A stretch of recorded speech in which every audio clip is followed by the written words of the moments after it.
कि चाचा अब तहार ना चली हो, और अगर ये बच्चा मॉडल जो मैं आपके पास रखा हूँ अगर मैं इसको ज़मीन तक नहीं ले आया तो ये बच्चा फिर अगले बार आपके पास नहीं आएगा। चाचा वो बच्चे हो गए ना जिनको अपना ही एप्लीकेशन भरने नहीं आते, वो दूसरे का क्या एप्लीकेशन। को अब एहसास हुआ कि हम जो उस समय रसगुल्ला खा रहे थे आज हमारे शुगर और डायबिटीज का कारण हो गया। अगर वो बस्ती गलत थी तो जो जायज टैक्स पेयर थे उनके पैसे को वहाँ लुटाने का अधिकार आपको किसने दिया? भैया किसी के दुख का फायदा मत उठाओ। हमारे को कार्ल मार्क्स के सिद्धांत, जिस व्यक्ति को भगत सिंह के सिद्धांत, जिस व्यक्ति को चंद्रशेखर के सिद्धांत नहीं बांध पाए, शायद मुझे नहीं लगता है कि उस व्यक्ति को दीदी के सिद्धांत भी बांध पाएंगे। मुझे नेता मत चुनो, मुझे बेटा चुनो। नेता रहेगा ना अपना कह के चला, शुरुआत ना अपने सामने से करो, अपने घर से करो। ये कहना है कि अगर कैंडिडेट क्वालिफाइड नहीं होगा तो प्रधानमंत्री भी हाथ पकड़ के कोई काम नहीं करवा सकते।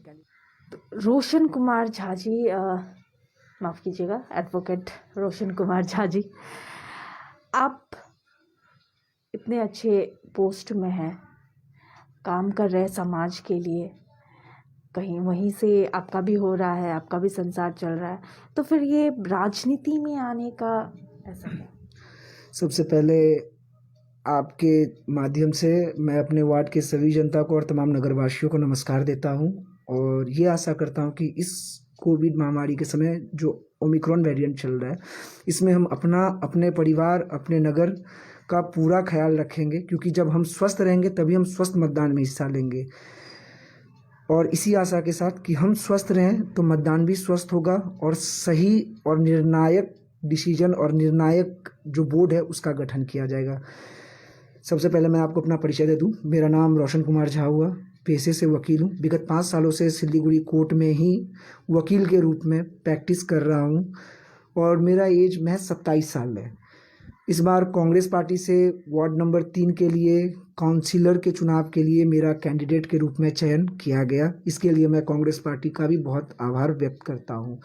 साथ ही जिन लोगों के प्यार से, जिनके आशीर्वाद से या जिनके बीच में खेला कूदा पढ़ा और जिनसे मैं सब कुछ समझा कि समाज क्या होता है और समाज को एक पढ़े लिखे व्यक्ति समाज को क्या दे सकते हैं, समाज हमसे क्या अपेक्षाएं रखती है, तो हाँ मुझे ये लगा कि हम ये कह के इस समाज से अपना पल्ला नहीं झाड़ सकते हैं कि हाँ मैंने पढ़ लिया ना, मैंने अपना काम कर लिया ना, अब हो गया, बस ये इनफ है। नहीं, मैंने अपना कर लिया, अब मुझे समाज के लिए करना है। तो ये कहीं ना कहीं मेरा प्रेरणा था। तो मैंने यही सोचा कि चलो मुझे इसके लिए आना है, मुझे बदलाव का एक मशाल जलाना है, मुझे बदलाव के लिए एक आवाज़ देनी है और मुझे बदलाव के लिए एक क्रांति का मुखर आवाज़ होना है। तो ये मेरा अपना सोच था, जिस सोच को लेकर मैं चला हूँ और आशा है कि इस सोच पे कहीं ना कहीं जनता भी यकीन करेगी, क्योंकि सच जब आप कहेंगे ना तो वो लोगों के दिल तक पहुंचती है, कानों के माध्यम से वो दिल तक जाके लोगों को नॉक करती है कि भैया कल तक हमने जो देखा ना, हर दिखाया हुआ चीज़ सच नहीं होता है, हर फेंका हुआ जुमला सच नहीं होता है, कहीं ना कहीं हमको हर उस बात को परखना होता है कि सामने वाला बंदा सच कह रहा है या गलत कह रहा है। तो मैं अपना बात समाज तक रखता हूँ। अब ये हमारे वार्डवासी हैं जो जानते हैं कि हमने 30 साल में क्या खोया, क्या पाया, क्या मिला हमको और कौन क्या लेके आ रहा है। अभी हर लोग आते हैं कोई प्रधानमंत्री के नाम पे कि हम प्रधानमंत्री के पार्टी से हैं, हमारे नाम पे, प्रधानमंत्री के नाम पे हमारा चयन कीजिए, हम उनके तरह विकास करेंगे। कोई मुख्यमंत्री के नाम पे कि मुख्यमंत्री ने फलना फलना योजना दे दिया, हमारा चयन इसलिए आप कर दीजिए। लेकिन मैं लोगों को कहता हूँ कि सर मेरा चयन मेरे लिए कीजिए, मेरा चयन आप अपने लिए कीजिए, क्योंकि अगर कैंडिडेट एलिजिबल हो, अगर कैंडिडेट क्वालिफाइड हो, अगर कैंडिडेट एडुकेटेड हो तो सर वो सरकार किसी की भी हो, वो केंद्र का भी, राज्य का भी और कॉरपोरेशन का भी, तीनों का जो भी प्लानिंग होगा, तीनों का जो भी योजना होगा वो ग्राउंड में आके इम्प्लीमेंट कर सकता है। मतलब लाभ, 3 लाभ आपको मिलेगा एक सही कैंडिडेट होने का। तो लोगों से यही प्रार्थना करता हूँ कि भैया इस बार हम किसी के बहकावे में, किसी के कहने पे कि कोई लहर है, कोई लहर नहीं है। लहर बस विकास का होगा, लहर बस मुद्दों का होगा, लहर बस सच का होगा। तो इस बार हम बहकावे में नहीं आके सच का चयन करेंगे, कैंडिडेट का चयन करेंगे, क्योंकि एक सही कैंडिडेट नहीं होने का नतीजा हमारे सामने है। आज जो कहते हैं कि हमारा चयन प्रधानमंत्री के नाम पे कीजिए, आज 1 नंबर वार्ड में प्रधानमंत्री के ही पार्टी की काउंसिलर साहिबा थी जिनको इस बार अपना वार्ड छोड़ के कहीं और बसेरा डालना पड़ा। तो मेरा ये कहना है कि अगर कैंडिडेट क्वालिफाइड नहीं होगा तो प्रधानमंत्री भी हाथ पकड़ के कोई काम नहीं करवा सकते। कैंडिडेट क्वालिफाइड नहीं होगा तो मुख्यमंत्री साहिबा भी हाथ पकड़ के हर दिन उसका मदद नहीं कर सकते हैं। हाँ, लेकिन अगर कैंडिडेट क्वालिफाइड हुआ तो कैंडिडेट प्रधानमंत्री, मुख्यमंत्री और बोर्ड, इन तीनों की योजनाओं को आप तक लाएगा और विकास वार्ड का होगा, विकास लोगों का होगा। अच्छा, आप तो राजनीति में विकास करने के लिए आए हैं, बदलाव लाने के लिए आए हैं, लेकिन बदलाव के लिए आपने कांग्रेस का दामन ही क्यों थामा? देखिए, ये बहुत आज के समय में ये जो आपने जो सवाल कहा है ये बहुत ही जायज़ सवाल है। कांग्रेस, शायद हम भूल गए ना कि 1947 में एक बुजुर्ग आदमी चलते थे ना लाठी लेके और कहते थे कि मैं बदलूंगा। उससे पहले जब लोगों कहते थे ना कि विदेशी का बहिष्कार करो, स्वदेशी अपनाओ, तो लोग कहते थे कौन है ये, क्या कह रहा है ये। एक पतला शरीर वाला है, एक दुबले काठी वाला आदमी बदलाव का मशाल जला सकता है। एक कांग्रेसी थे नेताजी सुभाष चंद्र बोस, 1939 में वो हरिपुरा अधिवेशन में प्रेसिडेंट बने थे। एक छोटा सा आदमी आके अपना जो वो सबसे पहला भारत का सिविल सर्वेंट का ओहदा था वो छोड़ के कांग्रेस पार्टी को ज्वाइन किए। तो आप सोचिए कि उस कांग्रेस पार्टी का कितना बड़ा इतिहास रहा होगा, कितना बड़ा उसके अंदर शक्ति होगा कि लोगों को वो खींचने में, लोगों को अपने विचार से, अपने व्यवहार से। और आज़ादी के बाद ही आप आ जाइए ना, सरदार पटेल, भूल सकते हैं क्या हम? जूनागढ़ किसने लाया, कश्मीर रियासत को किसने लाया? एक अकेला ही बंदा था, घूम लिया और सारे चीज़ को आप तक ला के दिया कि भैया ये है हमारा यूनाइटेड इंडिया। आज हम यूनाइटेड इंडिया की बात करते हैं, पटेल साहब ने तो आज़ादी के बाद ही हमको यूनाइटेड इंडिया दिखा दिया कि हमसे हमारा इंडिया, हमारा मानचित्र कोई नहीं छीन सकता है। तो हाँ, मैं मानता हूँ कि परिस्थितियाँ अभी माकूल नहीं थी, लेकिन अच्छा और ख़राब दिन सबका आता है, दिन सबके बहुरते हैं। और इसी आशा के साथ कि आज अगर दिन अच्छा नहीं है तो कल दिन अच्छा आएगा। और अगर हम ये चीज़ कह के हट जाए कि नहीं आज कांग्रेस का दिन ठीक नहीं है, मैं दूसरे पार्टी की तरफ चलता हूँ, तो क्षमा कीजिएगा, इसको स्वार्थीपना कहते हैं, इसको विकास का सोच नहीं कहते। तो यानी कि आपको इतिहास ने झंझोड़ा है? जी हाँ, कांग्रेस के इतिहास ने मुझे झंझोड़ा है। मेरा एचएस में स्ट्रीम आर्ट्स रहा था, तो मैंने इतिहास में पढ़ा है कि कांग्रेस ने क्या किया है, क्या चीज़ है कांग्रेस में। आज हम कह सकते हैं क्या सचिन पायलट के बारे में कि वो सबको लेके चलते हैं। आज हम जानते हैं बहुत सारे ऐसे नेता हैं कांग्रेसी, सरोजनी नायडू को आप देख लीजिए, पहली महिला गवर्नर रही हैं वो। लेकिन किनको पता है, हमको ये जानना होगा कि कांग्रेस पार्टी से ही वो बिलोंग करती थी, कि कांग्रेस पार्टी का इस देश के प्रति क्या योगदान रहा है और किन लोगों ने कांग्रेस को गढ़ा है। मैं ये नहीं कहता कि कांग्रेस को किसने गढ़ा, कब गढ़ा, मैं ये कहता हूँ कि किन लोगों के पसीने ने आज कांग्रेस को कांग्रेस बनाया है। तो मैं इन सब चीज़ों से प्रेरणा लेता हूँ। लेकिन लोगों ने कांग्रेस के शासन को भी इतने साल देखा है, उसके बाद ही लोगों ने ही बदलाव लाया है। खैर, ये तो रही राजनीति की बात। तो आप पहले अपने घर, अपने समाज, सराउंडिंग से आप अपना बदलाव शुरू करना चाहते हैं। हमारी माता जी कहती है ना कि शुभ काम का शुरुआत ना अपने सामने से करो, अपने घर से करो। तो हमने पढ़ाई का शुरुआत खुद से ही किया। तो हमने ये भी सोचा कि चलो पढ़ाई हमने ऊपर वाले के आशीर्वाद से, माँ पिताजी के प्यार से, समाज के प्यार से आज उस मुकाम पे पहुँचा हूँ कि एक साधारण सा लड़का, उसके नाम के आगे एडवोकेट लगा और वो डिजिग्नेशन दिखाता है कि भैया इस बंदे ने कुछ तो मेहनत किया है, कुछ तो जतन किया है। तो मैं ये सोचा कि मैं भी अगर उसी भीड़ का हिस्सा बन जाऊं कि मैं खुश हूं ना, मुझे कोई दिक्कत नहीं है, फलने को दिक्कत है ना, वो सबको दिक्कत हो रहा है, मैं क्यों करूं। तो मैंने सोचा कि अगर मैं भी उसी भीड़ का हिस्सा बन जाऊंगा तो शायद जो मेरे माँ पिताजी ने जिस चीज़ को सोच के मुझे पढ़ाया शायद वो सार्थक नहीं होगा, क्योंकि उनका सोच था कि हमारा बच्चा एक अच्छा इंसान बनेगा और अच्छा इंसान ही सोसाइटी को अच्छा और सार्थक बदलाव के लिए प्रेरित कर सकता है। तो मैं ये माना कि पहले मैं अपने वार्ड को बदलूंगा, फिर मैं अपने नगर को बदलूंगा, फिर शहर और फिर देश के लिए किया जाएगा। तो सही और सार्थक कदम में आवाज़ उठाने का प्रयास जारी है और जनता तक पहुंचता हूं, जनता से आशा भी रखता हूं, अपील भी रखता हूं, सीखता भी हूं, बताता भी हूं, सुनता भी हूं। मैं ये कहता हूं कि भैया आप मुझ में नेता मत चुनो, मुझ में बेटा चुनो। नेता रहेगा ना अपना कह के चला जाएगा, ये मेरे मन की बात है। मैं कहता हूँ आप अपनी बात सुनाओ, मैं अपनी बात कहता हूँ, दोनों का जनता के पास तो अभी जा रहे हैं, जनता का किस तरह का रिस्पॉन्स आपको मिल रहा है?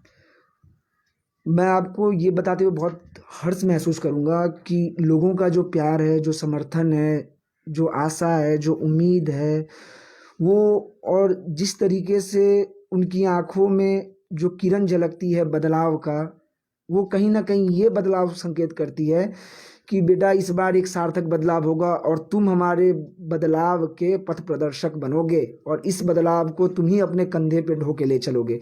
तो ये कहीं न कहीं गर्व होता है कि आज ये समाज ये महसूस, ये वार्ड, यहाँ के लोग ये महसूस करते हैं कि ये एक 27 साल का लड़का ना, जिसको किसी ने ये कह के नकार दिया था कि ये बच्चा है, ये हमारे सामने नहीं टिकेगा, तो आज लोगों ने बता दिया चच्चा आप चच्चा हो, ये बच्चा है और अब बच्चा ही बदलेगा। खुदीराम बोस भी तो बच्चे ही थे, अंग्रेज को तो खपा दिए थे। तो लोग ये इतिहास को भी नहीं भूलें कि बच्चा क्या कर सकता है।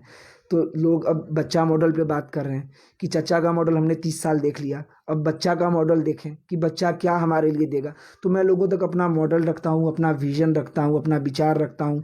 लोग अपना कहते हैं कि जो 30 साल वो जिस गम से, जिस गंदगी से, जिस तरीके से उनको लुभाया गया, जिस तरीके से उनको भ्रम दे के, उनको झूठ कह के, उनको ठग करके नदी के चौर में बसाया गया और फिर सत्ता के लोभ में पैसा लेके वहां से निकला गया और फिर उन्हीं के आशियानों के ऊपर बुलडोजर चला दिया गया। किसकी ओर इशारा कर रहे हैं? इशारा साफ साफ चाचा की ओर है। और चाचा कौन है शायद ये हमको आपको बताना ना पड़े। आज पूरा 3 नंबर वार्ड जानता है कि एक ही चाचा हैं और ये चाचा वही हैं जो कभी इस घर, कभी उस घर, कभी कहीं। तो लोग समझ गए हैं कि चाचा अब तहार ना चली हो, तो चाचा वही हैं। और लोग अब समझ गए कि अब हमको बच्चे के साथ चलना है। तो 30 साल चच्चा का, 5 साल बच्चा का, इस प्रावधान और इस नारे के साथ चला हूँ। इस घर और उस घर से आपका क्या कहना है कि यानी कि कभी इस पार्टी में तो कभी उस पार्टी में? देखिए मेरा ये मानना है ना कि हर पार्टी का अपना सिद्धांत होता है, हर पार्टी का अपना वसूल होता है, हर पार्टी के झंडे का सम्मान होता है, हर पार्टी के प्रिंसिपल का सम्मान होना चाहिए। लेकिन ये कहीं ना कहीं ये स्वार्थ सिद्धि है कि जब हमारे एक घर का खराब दौर आया ना, मतलब ये कहना ये चाहते कि आप मान लीजिए कि आज हमारे माँ पिताजी का बुरा वक्त आया तो मैं अपने माँ पिताजी को छोड़ दूं और किसी को अपने फायदे के लिए माँ पिताजी बना लूं। तो ये चीज़ दर्शाता है ना कि हम अपने स्वार्थ सिद्धि के लिए अपना घर बदल रहे हैं। घर कभी बदला नहीं जा सकता है, घर दिल में बसता है। घर वो दीवार नहीं है जिससे मकान बनता है।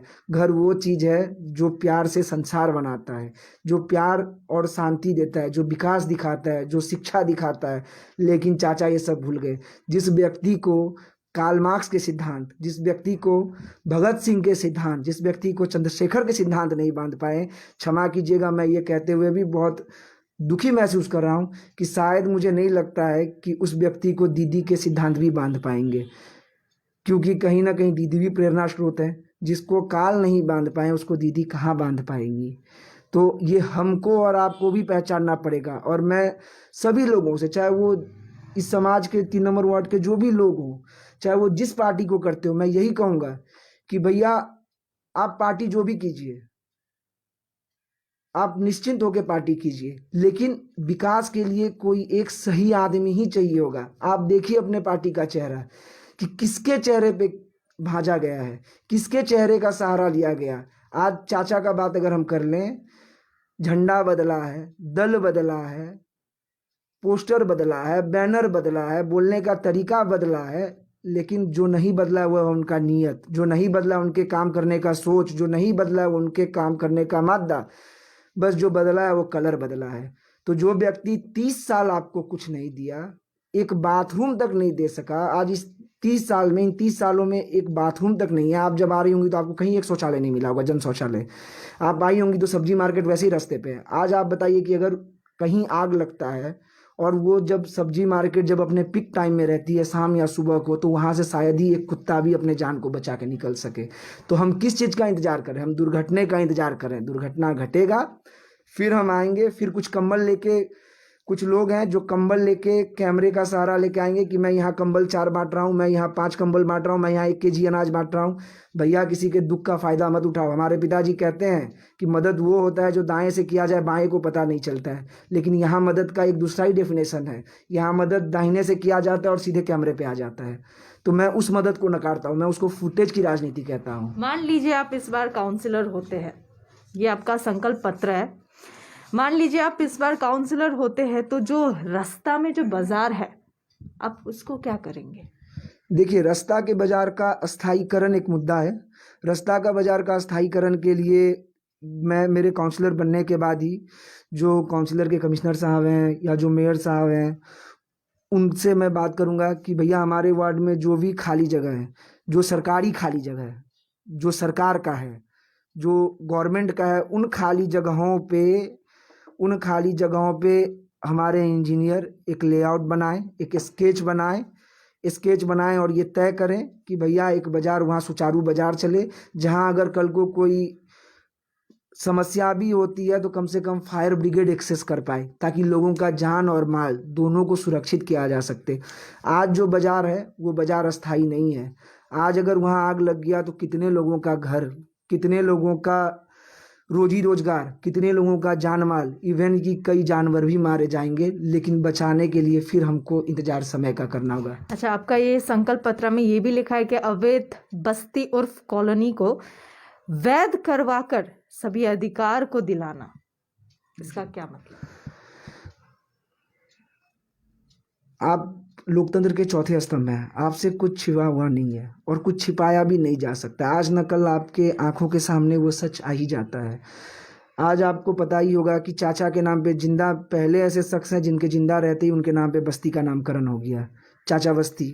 मैं नाम नहीं लेता, मेरे घर में ये संस्कार सिखाया गया कि बड़ों का नाम नहीं लिया जाता है। तो चाचा के नाम पे एक बस्ती कहीं वो है। उसी बस्ती की तो बात नहीं कर रहे जब अब अभी थोड़ी देर पहले ही आप बोले कि जिस बस्ती को उन्होंने बसाया उसी बस्ती को भी उजाड़ दिया? हाँ जी, उसी बस्ती का मैं बात कर रहा हूँ। तो चाचा जब एक दल में सत्ताधारी के रूप में थे तो उस बस्ती को बसा दिए। फिर चाचा जब दूसरे दल में चले गए स्वार्थ सिद्धि के लिए तो उसी बस्ती को उजाड़ दिया गया। अभी फिलहाल लोगों के बीच जाते हैं और कहते हैं मैं आऊँगा तो पट्टा दूंगा, मैं आऊँगा ना तो इसके बदला आपको और अच्छा ज़मीन कहीं दे दूंगा। मैं ये बताना चाहता हूँ कि वो काउंसिलर हैं भाई साहब, वो भी थे। अभी इलेक्शन घोषित हो गया, अभी वो कुछ नहीं है। अगर उनके पास ज़मीन होता तो वो आपको टूटने से पहले ही दे दिए होते। उनके पास अगर पट्टा होता तो टूटने से पहले ही दे दिए होते। बोलते बुलडोजर आने का दरकार नहीं है। आज भी आप नदी जाओ और वहाँ पाओगी कि वहाँ पे बुलडोजर, वहाँ जेसीबी वैसे ही पड़ा हुआ है। तो मुझे ये बताइए, क्या जेसीबी उस नदी में पिकनिक करने के लिए बैठा हुआ है? जी नहीं, वो पिकनिक नहीं कर रहा है। उसके पिकनिक का समय नहीं है, वो बस इंतजार कर रहा है इलेक्शन खत्म होगा। चाचा गलती से अगर चुन लिए गए तो फिर चाचा जैसे ऑफ थे वैसे ही ऑफ हो जाएंगे और फिर गाहे बगाहे मकानों के ऊपर, सपनों के ऊपर, आशियानों के ऊपर फिर बुलडोजर चलेगा और फिर कहीं ना कहीं वो दुख, वो मर्म शहर के सामने आएगा। मैं भी चाहता हूँ नदी साफ हो, नदी साफ हो, नदी की धारा अविरल रहे, चलती रहे और हम लोगों का जिस तरीके से नदी हमारे पूरे परिवार का, पूरे शहर का, हर लोगों का प्यास बुझाती है, उसी तरीके से इसकी धारा अविरल रहे, शुद्ध रहे, लोगों का प्यास हमेशा बुझता रहे। लेकिन इसके साथ ही जिस व्यक्ति ने उस बस्ती को बसाया है, लोगों को भरमाया, बहलाया, फुसलाया है, झूठ बोल के वहाँ बसाया है और जिसके सपनों को आज चूर होने दिया है, तो क्या ये उनका अधिकार नहीं है वो कोर्ट में गुहार लगाए कि भैया इसमें हमारा कोई गलती नहीं है? हमने तो कॉरपोरेशन को नहीं कहा था कि यहाँ रोड दो। अगर ये अवैध था तो रोड क्यों दिया गया? हमने तो नहीं कहा था कि हमको होल्डिंग दो। अवैध था तो क्यों दिया गया? हमने तो इलेक्ट्रिक ऑफिस को नहीं कहा था यहाँ लाइट दो। इलेक्ट्रिक ऑफिस WBSEDCL बिना इसके जाने, बिना जगह जाने लाइट नहीं देती है। कॉरपोरेशन भी बिना ज़मीन का कुछ देखे बगैर होल्डिंग ऐसे ही नहीं देती है। और छोड़ दीजिए, रास्ता के लिए बहुत बड़ा फंड अलॉकेट होता है, ऐसे ही रास्ता नहीं बन जाता है। कहीं ना कहीं कमिश्नर के पास, कहीं ना कहीं मेयर साहब के पास यही चाचा गए होंगे और बताए होंगे फलना बस्ती जो है ना वहाँ रास्ता चाहिए होगा, फलना बस्ती जो है ना वहाँ होल्डिंग चाहिए होगा, वहाँ लाइट चाहिए होगा। ये जब हम जनता के पास गए थे, हम ये जो घटना हुआ उसके बाद हम जनता के पास गए थे तो जनता ने कहा कि वहाँ की जो जनता है उन्होंने कहा कि उन्होंने 1 लाख 1.5 लाख में वहाँ पे ज़मीन खरीदा था, तो उन्होंने भी वो ज़मीन खरीदा हुआ है। तो अगर ये सरकारी ज़मीन है, यहाँ पे सबसे बड़ा सवाल ये आता है कि अगर ये सरकारी ज़मीन है तो फिर सरकारी ज़मीन बेचा कैसे जा रहा है? सरकारी ज़मीन बेचने का तो हक किसी को नहीं है सरकार के अलावा। हमने यहाँ जनसेवक के रूप में, इवन कहिए कि वार्ड में जो भी सरकार की संपत्ति है वहाँ पे चाहे नाला हो चाहे नदी हो, वहाँ कोई किसी प्रकार का कोई अतिक्रमण ना हो और हमारा वार्ड शुद्ध रहे, किसी प्रकार का इंक्रोचमेंट ना हो, किसी प्रकार का कोई गलती ना हो। इसके लिए हमने काउंसलर को चुना था। अब वार्ड का हर जनता तो सही गलत का मुख नहीं बन सकता है, किसी एक आदमी को ही चुना जा सकता है जो वार्ड को प्रतिनिधि करेगा। जब वार्ड का प्रतिनिधि ही उस दलदल में शामिल हो जाए, जब वार्ड का प्रतिनिधि कहे मैं हूं ना आप बैठो, मैं हूं ना आपको होल्डिंग मिलेगा, मैं हूं ना आपको लाइट मिलेगा, तो मैं आपको ये बात आश्वस्त करता हूं कि जहां पैसा दिया गया वहां भी चाचा कहे मैं हूं ना, यहाँ आराम से दो, लिया जाएगा और काम किया जाएगा। तो जनता तो बेचारी भोली रही, उन्होंने तो चाचा पे यकीन कर लिया, चाचा को टर्म बाय टर्म चुनना स्टार्ट कर दिया। चाचा ने भी वादों को इंस्टॉलमेंट पे देना स्टार्ट कर दिया। लेकिन एनजीटी का ऑर्डर आया, चाचा कुछ नहीं कर पाए। घर तो परिवर्तन कर ही लिए थे चाचा, कुछ कर नहीं पाए और बुलडोजर चलना स्टार्ट हो गया। अब चाचा गाहे बगाए लगा कि अब हम फंस रहे हैं, तो चाचा फ़ोन बंद करके कहने मैं तो यहीं था, मैं तो आ रहा था ना, मैं तो आया, सबको बताया। लेकिन ये आप ही मीडिया वालों के पास बाइट है कि होल्डिंग मालिकाना नहीं है, इलेक्ट्रिसिटी हमने तो दे दिया था। चाचा आपको उपकार करने किसने कहा था? अगर वो बस्ती गलत थी तो जो जायज टैक्स पेयर थे उनके पैसे को वहां लुटाने का अधिकार आपको किसने दिया था? अगर वो बस्ती नाजायज थी तो आपने मार्क करके क्यों नहीं बताया था कॉरपोरेशन को कि भैया हमारे वार्ड में इतने सारे लोगों ने इंक्रोचमेंट किया है, एक दिन में मैडम बस्ती नहीं बसती है, 365 दिन भी शायद बस्ती को बसाने में कम पड़ जाए। लेकिन जब तक चाचा फले फूले तब तक बस्ती भी फला फूला। चाचा एक घर में रहे तो बस्ती को बसा दिए, चाचा एक घर में आए तो बस्ती को उजाड़ दिए। और मैं आपको आपके माध्यम से ये कहूँगा कि जब यहाँ की जनता के प्यार से आशीर्वाद से मैं चुन के आता हूँ काउंसलर के रूप में, तो यहाँ के लोगों के बात को, यहाँ 3 बस्ती जो अवैध बताया जाता है सरकारी खाते में, एक दुर्गा नगर, एक चाचा के नाम का बस्ती जिसको राम भजन बस्ती भी कहते हैं, जिंदा रहे हुए शख्स का पहला कीर्तिमान है कि अपने नाम पे ही उन्होंने एक बस्ती का नाम उद्बोधन कर दिया, एक दुर्गा नगर। तो हमारा ये काम रहेगा कि हम कोर्ट में उनके आशाओं को, उनके बातों को लेके जाएंगे, प्रे करेंगे कि भैया ऐसा ऐसा चीज़ है सर, आप देखिए, फैक्ट फाइंडिंग कीजिए और जिनका टूट गया है उनको कुछ हर्जाना मिले, क्योंकि गलती उनका नहीं था, उनको मिसलीड करके बैठाया गया था वोट बैंक के लिए। और जितनों का बचाया जा सके कम से कम बचा लिया जाए, क्योंकि ज़िंदगी निकल जाता है एक आशियाना बनाने में, और शायद उस आशियाने को घर में कन्वर्ट करने में पुश्तें निकल जाती हैं। तो यही क्वेश्चन रहेगा कि ऐसा रास्ता निकाला जाए कि नदी की धारा भी अविरल रहे, बहती रहे नदी, और ऐसा काम किया जाए कि जो लोग उस तट पे अपना बचपन से जवानी तक और अब बुढ़ापे तक आ गए हों, जिनके जीवन भर का कमाई वहाँ लग गया हो, कम से कम बचाया जा सके उनको। और जब वो वैध हो जाएंगे कोर्ट के जरिए तो उनको सारी सुख सुविधाएं खुद ब खुद मिलना स्टार्ट हो जाएंगी। अच्छा, आपने अभी थोड़ी देर पहले कहा कि इस वार्ड में काम नहीं हुआ है, आप भी इस वार्ड के निवासी हैं। अगर काम नहीं हुआ इतने साल, तो सालों साल उनको ही क्यों चुना जा रहा है? देखिए, वार्ड में काम का सबसे बड़ा पैमाना क्या होता है ना, जब आप आती हैं तो रास्ता, बाएं दाएं देखती हैं तो नाला, और कहीं अगर इमरजेंसी आ गया तो बाथरूम। शायद हम लोग घर बनाने से पहले भी 3 चीज़ देखते हैं, भगवान का मंदिर बनाने से पहले भी घर में 3 चीज़ को ही देखा जाता है, नाला, रास्ता, बाथरूम। लेकिन हमारे 3 नंबर वार्ड में नाला का स्थिति ऐसा है कि कचरा भी इतने शान से खड़ा है, कहता है कि तुम जितना पानी का जोर लगा लो हम तो बहेंगे नहीं। हमको चाचा का सपोर्ट जो है वो कहते हैं हम 365 दिन में ही साफ करेंगे। दूसरा हो गया रास्ता, आपको कुछ रास्ता जो स्टेट गवर्नमेंट का है वो तो ठीक दिखेगा, जो कुछ कॉरपोरेशन का रास्ता है ना, आप आइए अंदर। मतलब कहते हैं ना कि चांदनी का मौसम होगा और आप जब बदस्तूर चलते रहेंगी ना, एक कवि ने कहा है कि चांदनी का मौसम होगा और जब बदस्तूर आप चलते रहेंगी ना कहीं राय वगाए आप पगडंडियों पे चले जाएंगी, तो वो रास्ता पगडंडिया में कन्वर्ट हो गई। आप तो गई हैं, आपसे कुछ छुपा हुआ है नहीं, तो पगडंडिया हो गई है ये। हर रास्ता कहीं ना कहीं से टूटा है और चाचा हर चौथे साल में आके पिचिंग करवाना उसको स्टार्ट करवाते हैं, थोड़ा इधर ठोक के कर दो, थोड़ा उधर ठोक के कर दो, चल जाएगा।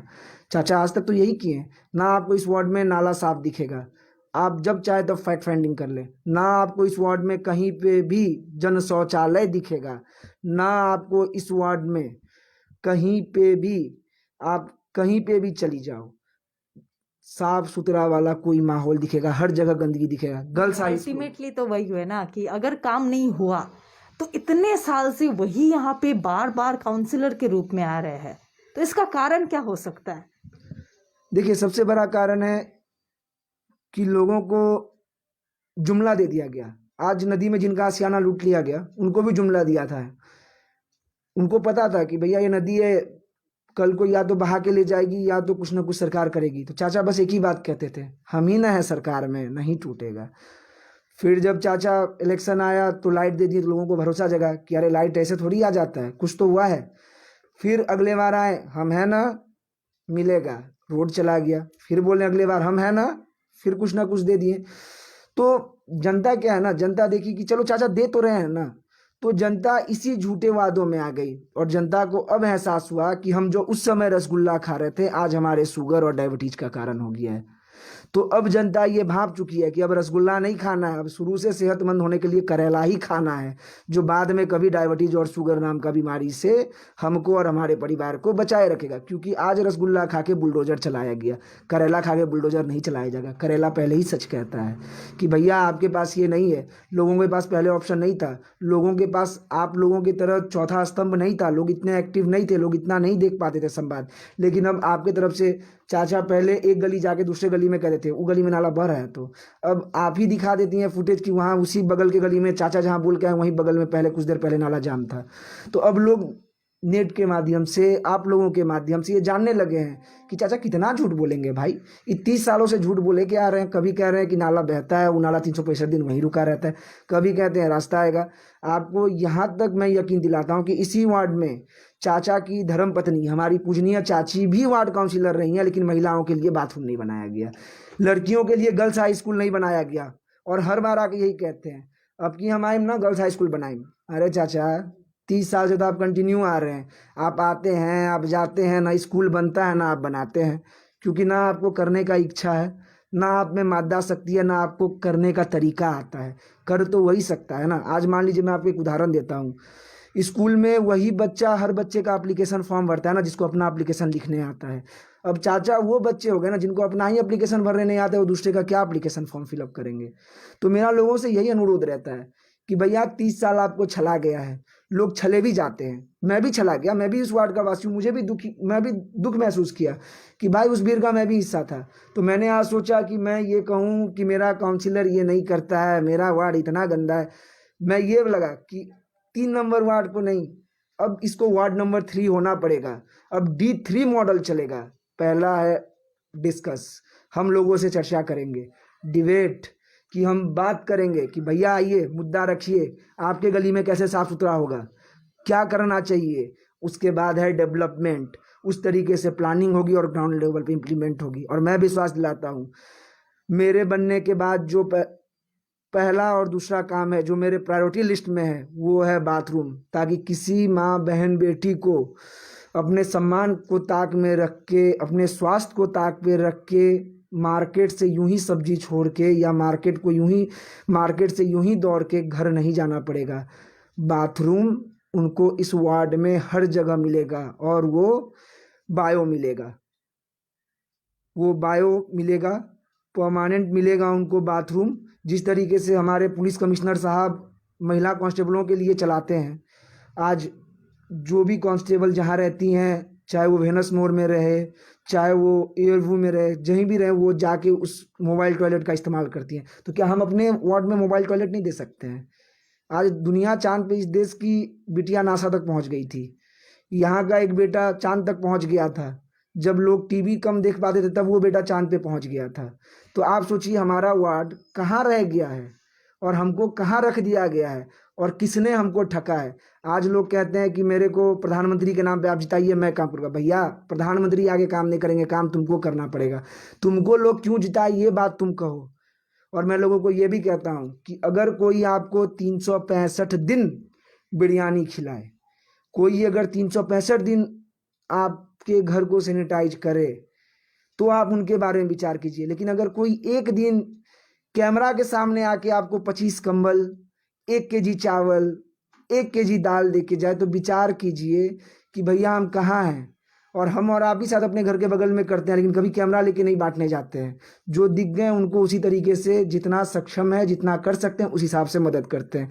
अच्छा, आपने राजनीति में तो आपने कदम लिख लिया और आगे भी शायद आप इसी में ही आगे बढ़ेंगे, लेकिन उसके साथ साथ आपका जो प्रोफेशनल लाइफ है, लोगों की सेवा करना, वैसे ऐसे भी सेवा किया जा सकता है, लेकिन जो आप इतना पढ़ लिख के आप एडवोकेट बने हैं, उसका क्या होगा? देखिए, मेरे नाम के आगे जो वो डेजिग्नेशन है ना एडवोकेट का, बहुत मेहनत करके मैंने कमाया है। तो किसी भी डेजिग्नेशन सामने आने के लिए मेहनत ही होता है। बहुत बहुत धन्यवाद। मैं जानता हूँ कि आपके नाम क्या भी डेजिग्नेशन है, तो हम और आप ये अच्छे से जानते हैं कि उस डेजिग्नेशन को कमाने के लिए कितना जीत और मेहनत करना पड़ता है।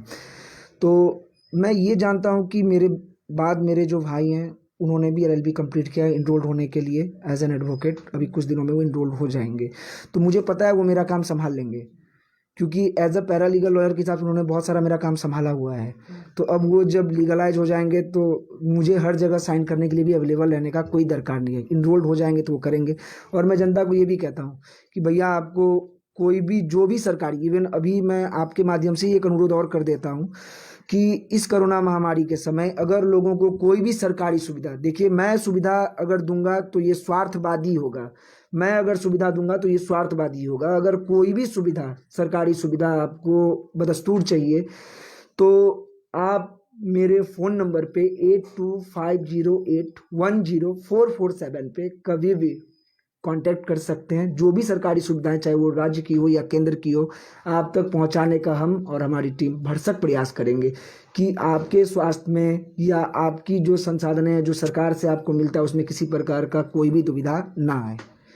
तो ये हमारा जो प्रयास रहेगा एज ए लॉयर, समाज को कुछ देने का, सोशल अवेयरनेस के लिए, लीगल अवेयरनेस के लिए। जैसे हम लोगों को बताते हैं कि भैया पुलिस FIR ना ले तो आपको क्या करना चाहिए, अगर कोई काम नहीं हो रहा तो हम काउंसलर को कैसे चिट्ठी दें, काउंसलर कैसे काम कर सकता है, ये हमारा काम बदस्तूर जारी रहेगा। क्योंकि जब समाज अवेयर होगा तभी तो वो सवाल पूछेगा। यानी कि आप दोनों ही पद आप अच्छी तरह से संभालेंगे। देखिए, जब मैंने अभी जैसे आपको कहा कि जनता के प्यार और आशीर्वाद से जब मैं काउंसलर पद के लिए चयनित होऊंगा और जब काउंसलर पद मुझे मिलेगी या प्राप्त होगी, तो उसके बाद मेरा जो वकालत का पैसा है वो मैं अपने छोटे भाई को दे दूंगा। वो बदस्तूर मेरे काम को चलाते रहेंगे। मेरा नाम एडवोकेट रोशन जाही लिखा जाएगा और उस जगह पे ward number 3, counsellor ward number 3 लिखा जाएगा। तो मेरा फर्स्ट प्रायोरिटी उस समय वार्ड नंबर 3 की जनता रहेगी। तो मैं अपने पैसे को, अपने काम को अपने भाई को शिफ्ट करूंगा और जनता का जो प्रायोरिटी है, जो आशा से उन्होंने मुझे चुना और जो बदलाव का प्रतीक बनाया, उसके लिए मैं उनको निराश नहीं होने दूंगा। मतलब इस लड़के का, रोशन कुमार झा का दरवाज़ा वकील के रूप में हो या काउंसलर के रूप में हो, यहाँ की जनता के लिए 24 घंटे खुला रहेगा। और बदस्तूर ये विकास का जो गति है और ये विकास की जिस यात्रा पे हम निकले हैं वो जारी रहेगी। बहुत बहुत धन्यवाद हमसे जुड़ने के लिए। जी, आपका भी बहुत बहुत धन्यवाद कि आपने मुझे मौका दिया और आपके न्यूज़ से मुझे ये मौका और ये प्लेटफॉर्म मिला कि मैं बहुत सारे लोगों तक पहुंच सकूं और लोग मुझे जाने कि मेरा क्या विज़न है, किस तरीके का चीज़ मैं करना चाहता हूं। और मैं ये भी कहता हूं कि मैं वही करूंगा जो एक काउंसलर करेगा। मैं वो सब काम आपके पास नहीं लाया जो एक प्रधानमंत्री या एक मुख्यमंत्री को करना चाहिए, क्योंकि ये चुनाव काउंसलर पद का चुनाव है, ये मुख्यमंत्री या प्रधानमंत्री का चुनाव नहीं है। इसलिए मैं आपके माध्यम से 3 नंबर वार्ड के सभी जनता, सभी बड़ों से, सभी युवाओं से, सभी माता बहनों से ये रिक्वेस्ट करूंगा कि आइए इस बार हम झूठे मूठे वादों में, लुभावनी बातों में, किसी के बहकावे में, किसी के झांसे में या किसी के पोस्टर बैनर पे कि हमको प्रधानमंत्री या हमको मुख्यमंत्री के लिए या हमको फलना के लिए चुनिए, इस पे ना आए। हमको किस लिए चुनिए वो हमसे बात सुनिए, लगे जायज़ है तो ज़रूर विचार कीजिए। मेरा नाम रोशन कुमार झा हुआ, कांग्रेस से खड़ा हुआ हूँ, हाथ चुनाव चिन्ह है, EVM में 4 नंबर बटन है, पंजा का निशान है। अगर बात दिल से दिल तक पहुंची हो तो ज़रूर भरोसा कीजिए। और ये संकल्प लेता हूं कि जो भरोसा आपने मुझे इस यात्रा के दौरान दिखाया है, जो प्यार आपने दिया, ये टूटने नहीं दूंगा। और इसी नारा के साथ आप सबों को कहता हूं कि 30 साल आपने चच्चा को दिया, 5 साल बच्चा को दीजिए। और मैं मजबूती के साथ ये कहता हूँ कि ये बच्चा मॉडल इस वार्ड का डेवलपमेंट का मॉडल होगा। चच्चा मॉडल का अब जो समय है वो एक्सपायरी हो चुका है। अब बच्चा मॉडल इस वार्ड का डेवलपमेंट का पहला और इम्पॉर्टेंट मॉडल होगा जिसको आप सराहेंगे। और अगर ये बच्चा मॉडल जो मैं आपके पास रखा हूँ, अगर मैं इसको ज़मीन तक नहीं ले आया तो ये बच्चा फिर अगले बार आपके पास नहीं आएगा। ये मैं आपको आपके माध्यम से, आपके न्यूज़ के माध्यम से लोगों तक कहता हूँ। और ये भी कहता हूँ कि अगर मुझे मौका मिला और ये मैं चीज़ नहीं कर पाया तो मैं यहीं से राजनीति से संन्यास ले लूँगा। उस पंचवर्षीय के बाद ही मैं राजनीति से संन्यास ले लूँगा, क्योंकि मेरा पेशा वकालत है, राजनीति नहीं। मैं राजनीति सेवा के लिए चुना हूँ, काम के लिए। और लोगों को यही कहता हूँ कि इस बार गलती मत कीजिएगा, इस बार नेता नहीं बेटा का चयन कीजिएगा। धन्यवाद आपको भी, और यही आशा रखूँगा कि आप भी बहुत इम्पॉर्टेंट स्टेप्स का पालन कर रही हैं। लोकतंत्र को मजबूत करने के लिए बहुत सारा जो काम है, जो इम्पोर्टेंट काम है, लोगों तक सच को पहुंचाना, सच का आईना दिखाना, वो कर रही हैं। भगवान से प्रार्थना करूंगा कि आपको भी स्वस्थ रखें और आपके चैनल पे भी लोगों का और ऊपर वाले का आशीर्वाद और प्यार बना रहे, ताकि ये बहुत दूर तक पहुंचे और लोगों तक सच का आईना दिखाए। धन्यवाद। अपना ख्याल आप रखिए।